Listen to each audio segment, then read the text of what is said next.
నేటి పునీతులు పునీత యోహాను బెవెర్ల గారు.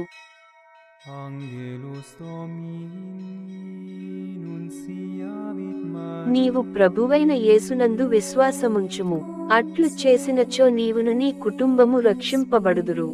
మంగళవారం, మే 7, 2024. మొదటి పఠనం అపోస్తలుల కార్యములు 16వ అధ్యాయం 22 నుండి 34 వచనాలు.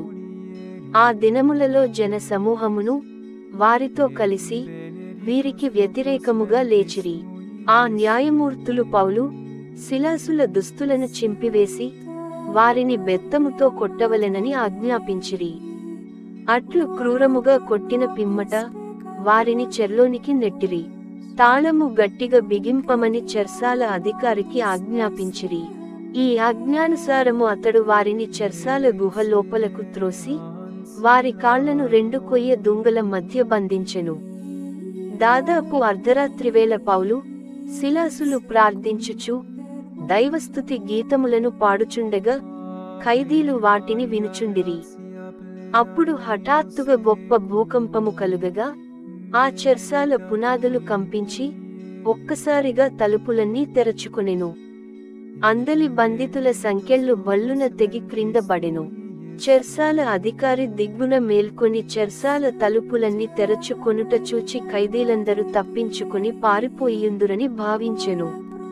అందుచే అతడు తన కత్తిని ఓరనుండి లాగి తనను తాను చంపుకొనబోయెను. అది చూచి పౌలు ఎలుగెత్తి, ఓయి, నీవు ఏ హాని చేసుకొనవలదు, మేమందరము ఇక్కడనే ఉన్నాము అని బిగ్గరగా అనెను. అప్పుడు ఆ చెర్సాల అధికారి దీపమును తెప్పించి లోనికి పరుగెత్తి గడగడ వణకుచు పౌలు, సిలాసుల పాదముల వద్ద పడెను. అతడు వారిని బయటకు తీసుకుని వచ్చి, అయ్యలారా, రక్షణము పొందుటకు నేను ఏమి చేయవలెను అని అడుగగా, నీవు ప్రభువైన యేసునందు విశ్వాసముంచుము, అట్లు చేసినచో నీవు నీ కుటుంబము రక్షింపబడుదురు అని చెప్పిరి.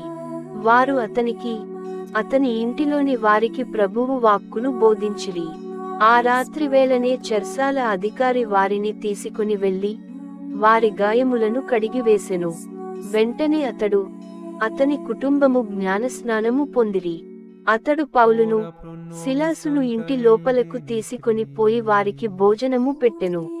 దేవుని విశ్వసించి నందుచే అతడు కుటుంబ సమేతముగా సంతోషభరితుడయ్యెను. ఇది ప్రభువు వాక్కు.